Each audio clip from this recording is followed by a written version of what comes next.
the section of your book that talks about the culture of belonging, one of the things you highlight is different forms of power.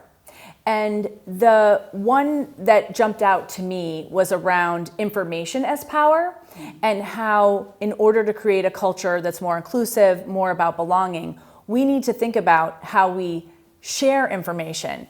And I know I often see managers, like even myself, like you want to hoard the information, and paying attention to that trigger and the culture it's creating if you do that.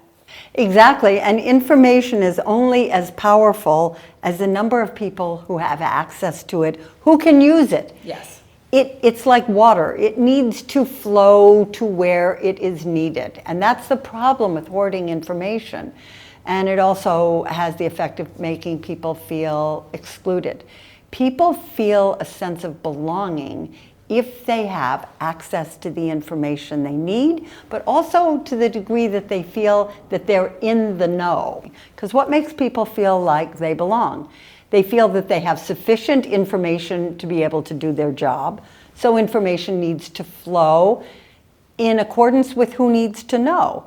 But what also makes them feel that they belong is that they're in the know to some degree, that they know what's going on. There's nothing more alienating than feeling you don't know what's going on. So hoarding information is probably one of the most destructive things that leaders can do in an organization.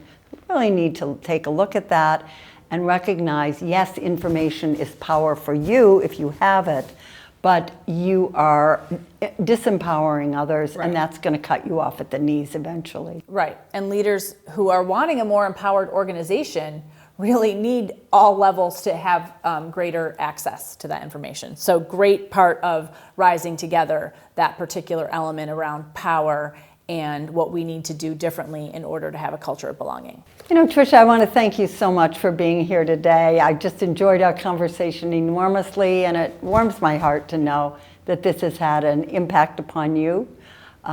What's one thing do you think that you'll take away from Rising Together, especially in your work as an HR leader?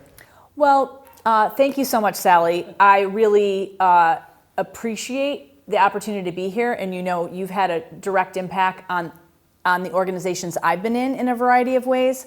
I think this was the opportunity for us to think about how organizations can really tap the potential of people. My focus is on individual, team, and organizational change.